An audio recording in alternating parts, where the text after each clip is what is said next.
You already know who it is. It's Big Mitch from Super 6. And I'm kicking in doors with 030s, little locos. Yeah, we Vegas Suns, 101s. It's the Chronicles. You already know what it is. The MEADOWS, sideways swang with it. Always and forever will be on them things with it. You already know with it. Quit it. Yeah. Let me get to it, man. Let me get to it. Welcome to Vegas Chronicles, man. I would like to say that I'm in a good mood, but I'd be lying if I did, man. You know, it never fails, when I got a platform this big. And the hate that you mustered up from that, man, it's not even worth entertaining because it's come from your own people. How you hating on me when you wasn't even out there doing, you know what? Let's not even go there. Vegas Chronicles, I want to tell y'all a story. See, when I did my time in prison, I did 20 years. On my way home, they sent me down to Indian Springs to go home. I got paroled up north in Northern Nevada Correctional Center back in 2012.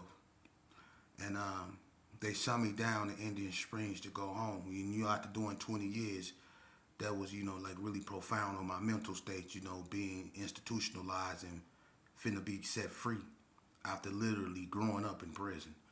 You know, I went in there at the age of 17, came out when I was 37. But when I moved down to Indian Springs, they moved me in a room with this youngster, right? He was from the block, in 40 block, and good little youngster, slender, tall, and when I moved in the room, he was on the bottom bunk. So right off the top, it was gonna be an issue. But when I told him who I was, he was like, "Oh, OG man, I ain't know." And then I ain't have to even say nothing to homie. He got respectfully, out of respect, he put his stuff on the top, gave me the bottom. I was on my way home in a few weeks anyway, so I had a room full of stuff, and I told him, when I leave, I might leave some of this, you know what I'm saying, even though I didn't really too much know him at that time. But being in a room with this cat, every night, he liked to bump that little boosie. You know what I mean? Watch what you do, but nigga, watch my shoes. You know what I mean? And he was sharp. You know what I mean? He was doing his reading.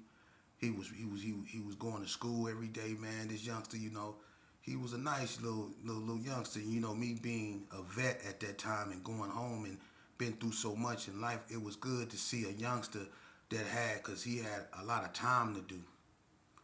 He had like a sort of a high profile case concerning the 50s. I'm not gonna get up into that, but he had a lot of time. He had a bunch of consecutive sentences, meaning he had a bunch of sentences that ran behind another. So he was gonna be there for a minute, but he made use of his time in there. He read books. He programmed. He was a solid little youngster, and even to the point to where the boy Killer Cole from 6-0. Everybody know Killer Cole. Two things about Killer Cole. He go be on his Islam and he go be in that boxing. So Killer Cole was down the hallway training, and I was down the hallway with Swole from the Wood. He got all day up there. Dead Mees, you know what I'm saying? Gus, he came. R-Wack, he was down there. A few people was down the hallway with me. We was in Unit 1, down B-Wing. You know what I'm saying? Do Dirty was in the unit, you know what I mean? Gritted Dean from the Brownies, he was in the unit. It was a lot of people up in there. But this youngster right here, he was down there, and Killer Cole had this little squad of youngsters every night after dinner. He'd take at the end of the hallway and have them down there training. And he really had this youngster really doing it. He was training, you know what I mean? And so, I took a liking to the youngster, man, because he was real, like I say, he was level-headed. But to make a long story short, I ended up getting out, right? I got out, and, being fresh out, I went through what I went through. I end up, tripping up, being out for the first time and not, really staying focused. I end up going back on the violation. So I meet the youngster again. This time I was in there for a little bit longer, you know what I mean? So I was on the Springs Yard in the trust program, and this youngster I'm talking about was still reading. He was still going through what he was going through, and he was now I could see, the improvement, the maturity, what he was, becoming, and I was impressed. You know what I mean? I was really impressed. And people got, prison. It's no place a person would want to be. But if you find yourself in prison, one of the things that I noticed from doing 20 years, it's one thing to kick rocks and talk about what used to be or what could have been. But when you actually take a disadvantage and use it to your advantage, meaning when you take that time that you are incarcerated and you educate yourself and you develop your mind without any drugs and without any type of real, distractions, when you can really just focus as shit you choose to. Because in prison, you can just educate yourself or you can be with that bull crap. It's a lot of dudes that went to prison, like DT from the hood, Dante Scott. I respect that youngster to the utmost. He speaks 5 different languages, got a business degree. You know what I mean? He went to college in prison. He learned how to speak all them French, Italian, German, Mandarin, Spanish. He speaks all that fluently, man. And he learned that in prison. He took a disadvantage and he used it to his advantage. And then he out here, he running wellness houses in Arizona. He building houses. You can't tell me prison, you can't go in there and make a 190 change and then come out of there something totally different. And that's what this cat right here that I'm talking about was on the verge of doing. But to bring it up to date, the other night I got a phone call, and this person I'm talking about, from the block that had this impression on me that I really had so much fondness and love for. I just found out 2 days ago, somebody hit me and said, yeah, Soldier Slim just got killed in Burgundy Square. Soldier Slim. I can't believe that, man. And that's why I do this. Because I don't know what happened. I don't want to know what happened. All I know is that youngster, listen, I don't care where you from. That youngster had potential. I don't know if he was out there using it. I don't know. But the fact that he gone, that's so sad. Because I knew he had the potential.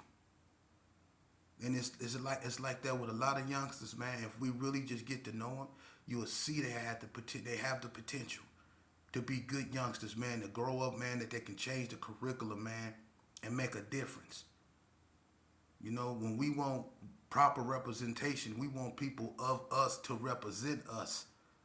And when people go up there like DT and educate themselves, man, it can be a beautiful ending to a horrible story. A beautiful ending to a horrible beginning. And I'm going to say this here too, man. I can't say this enough. A lot of people continuously, and I don't let it get under my skin. I got real thick skin. You have to have thick skin. If you're going to be on the internet, if you're going to put yourself out there in the forefront, you have to have thick skin because people go come at you with all kind of bull crap. And people been coming at me trying to provoke me. Let me explain something to you, man. Y'all know me. I can put my face on the internet because I ain't got no skeletons in my closet. I ain't never PC'd up on no yard. Ain't no man never tampered with me, nor dare tried or attempt to tamper with me or play with me in that fashion. I ain't never got ran off no yard. I was always out there, and everybody that know me know when I was with that bull crap, when I was out there in them streets, y'all knew what I was about. And y'all was getting out my way. Telling me I'm tripping. Telling me to chill. That's what you was doing. Now that I'm doing positive things, you got something to say like I'm talking about something that ain't supposed to be talked about. What about us should not bring to the forefront? Ain't nothing about us that people don't know.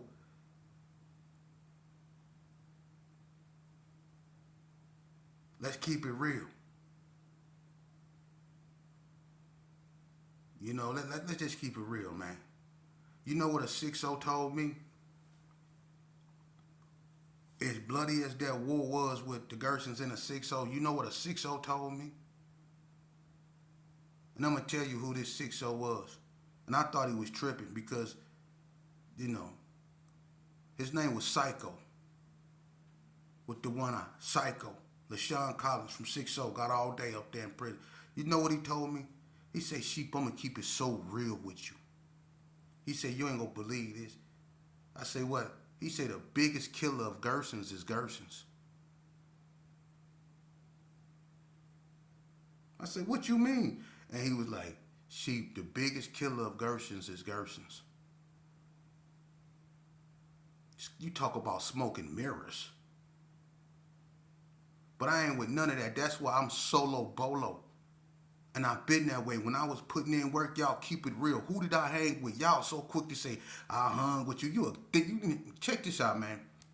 I hung with Bread. Everybody that know me know I hung with Bread. And when Bread was in jail, I hung with people like Nag or Dirty Rob or Trip Mac. Lil Gus every now and then. Bip never. Me and Lil Bread grew up together. That was my brother. Vegas Chronicles. This how close me, Lil Bread, and Big Bread was. Vegas Chronicles. Hey, check this out. One morning, I was asleep. I get a phone call. My phone kept ringing. And I was upstairs, but I could hear it downstairs. So I run downstairs. I answer the phone. I get a it's from the county jail. You know, back then, all you gotta do is say, yeah. Do you accept the call? Yeah, I accept the call. It's Lil Bread. He said, hey, go over there, man. Check on Bread, man. And he said, you know, a disrespectful term toward the Bloods was over there last night. You know, Melissa bought such and such them over there. And they, you know, something, you know, happened. So I, what? No questions asked. You know, I put the phone down. I'm on my way up over there. I'm gone, right? So I'm running to the little Carry Arms. As I get there, look, when I come around, I run through the alleyway, and when I cut to where Bread them stayed, because Bread them stayed where the it was only one washroom in the little Carry Arms, and Bread them stayed in a corner on the opposite side of it. You know what I'm saying? I caught my case right there on the other side of it. But anyway, I come over there, and as I'm coming around the corner, Sonny, he pulling up in a 5.0. He had a black 5.0. So Sonny was pulling up, right? Sonny was like, what's going on? I'm like, I don't know. He was like, man, I heard there was some shooting up over here. Y'all ain't got no get up over here? I'm like, man, I got one on me, but I don't know if Brad got one. So me and Sonny go upstairs, and he was like, don't stand in front of the door. So we, you know, stand by like on the side of the door. He knock on the door. Did nobody answer? He knock on the door again. You can hear the creak of somebody's feet coming toward the door, but they was coming real slow. Right? So Ballhead, he look at me with a strange look. Ballhead pulled his thing out like, man, what the fuck going on over here? So he knock again, and Bread goes, hey. He was like, Bread, this Sonny. And he was like, he opened the door. Bread answered the door with a hammer. He had a hammer in his hand. And it was turned upside down to where the wood part was sticking up. And we was like, what's going on? And he looked outside the door and he looked around. And he was like, come in. And we come in the house. He like, what's going on? I could hear somebody in the back room like moaning, like crying, moaning, right? And I'm like, who is that? And it's Melissa, right? He got a baby by Melissa, right? So we like, what's going on? He like, man, she done bought some bloods up over here. He broke in the house and was waiting on her to come home. She didn't know Bread was in the house, so when she went in the house, she bought 3 bloods up in there. And when they came in the house and she turned on the light, Bread was standing right there in the hallway. So one of the blood cats shot the whole house up. You know what I mean? And almost, you know, knocked Bread down. So when the bloods, you know, jet up out the house, you know, Bread shut the door, all that, we come up over there. So we looking at the bullet holes in the wall. Like, damn, who did this? You know what I'm saying? And he told us, you know what I'm saying, we was at war with these cats. The Parus, you know what I'm saying? So We go in the back, you know what I'm saying, and Melissa just deformed on the bed, you know what I'm saying, rest in peace, Melissa. But she deformed on the bed, and he didn't beat her real bad, and you know, we was like tripping, and he was telling us what was going on, and Sonny was like, damn, Brad, she might have to go to the hospital. He was like, no, she ain't, woo, woo, woo. Brad snatched Sonny pistol and put, man, Brad, like, he was so mad, you know what I'm saying, because they shot the whole house up, and Cameron, the baby, was there. Shot the whole house up. She walked in with the baby, Cameron. Cameron was a baby, barely walking. You know what I'm saying? And matter of fact, Cameron and Sonny baby, the one he got by Shelly, they about the same age. But the baby Cameron was barely walking, and he rest in peace now too. But the Pyru shot up the whole house. Shot up the whole house. You know what I'm saying? And he snatched the pistol from Sonny, and I ain't gonna lie, he stuck the gun between Melissa's legs and popped. He didn't shoot her, but he was scared of bow. And Sonny was like, Brad, you tripping? And you know, that's the first time I seen, Sonny confront Brad like in that type of manner, like, man, you tripping, homie, stay chill. But Brad was really on one. You know what I'm saying? Because he can't believe that she did that. But that, you know, that's how close we was, me and Brad them. You know what I'm saying? And them Pyrus, you know, because that's one way, you know, that's one way sister. You know, that's the Conways. That's my family. So, you know, he took that personally. So now Brad got to deal with One Way. And One Way wasn't playing. He came through there. You know what I'm saying? And One Way wasn't playing. One Way wasn't playing. One Way came through there a bunch of times looking for bread, man. He didn't give a damn who was out there. One Way wasn't playing. He didn't care about that Pyru. He didn't care about that Gerson. None of that. One Way was tripping. He took that personal. That was his sister. He didn't care what happened. You know, but that's what I was caught up in. But me and Brad, you know, that's who I hung out with. So when you say you hung out with me, man, what did we do together? Because the most people I flagged up with, they dead and gone, man. They dead and gone. So when you criticize me, man, what you criticizing me really for? Because I really give a damn about the youth. Because I recognize they worth saving. That I recognize that the tears of their moms that's burying their children out here. Because I hear the screams of the mamas when they run up. I don't even be at the scene, but you can feel and hear the screams of the mothers that run up on a crime scene and seeing their son up under that sheet, man. Y'all don't get it. But y'all want to be tough out here and hang out like y'all still with this gangster boogie, all that. That's dead and gone. It's over with, man. We did all the banging we could and can. The most gangsters thing you can do, man, is try to change this curriculum so your son can have a future. We destroyed ours, man. Look who ain't here. Y'all so focused on who you know, being around here and being around there, man. But look who ain't here. Look who ain't here. And why they not here. Focus on that, man. I salute everybody that got sense enough to recognize that this bull crap that we partook in was a bunch of frivolous BS. That, you know, we was better off in a lot of instances, you know, trying to talk to each other and work our differences out. I ain't on no humble stuff. I'm keeping it 100. A lot of lives could have been saved. A lot of people could have still been here, man, if we didn't let our egos get the best of us, man. And now we hurting. We hurting every day you wake up, somebody getting killed or something unfortunate didn't happen to somebody that we know. Good people just dying. Just dying. Them libraries being burnt down. That's history gone. And that's why people can come in Vegas from anywhere and tell you what Vegas used to be. Because we all dying off. And people is cool with that. You rather take what's left of us and go huddle up at Doolittle with your chairs and stuff like that and sip on your little whatever you're sipping on. But we just dying off like dead leaves on a tree. And our kids is stuck out here with nobody to follow but Lil Boosie. And that's a damn shame. That's a damn shame. Because y'all won't invest $20 in your son. You won't go buy your son no Pampers, no milk. You won't get a baby mama because you don't like her. She don't want you no money for the baby. But you are spending that money, or you a cash app Lil Boosie some money to bail out of jail. You would do that. Then you criticize me for making videos talking about we ain't like those Cali dudes. We ain't like those Cali dudes. But then at the same time, you listen to K-Mac videos. You know, this is for show. K-Mac videos. Open your soul, represent your ghetto, baby. Y'all bet y'all be all up over that. But when the Vegas dude try to bring exposure to his people and they plight, we don't do that. He on there, he doing it. I ain't doing nothing because when none of y'all out there partaking in it, you know what? The people that's talking, you only talking because you never partaked in nothing. You was always on the sideline watching other people do stuff and then talking about it. That's all you do. That's all you do. I'm real with this, man. I don't care what nobody from.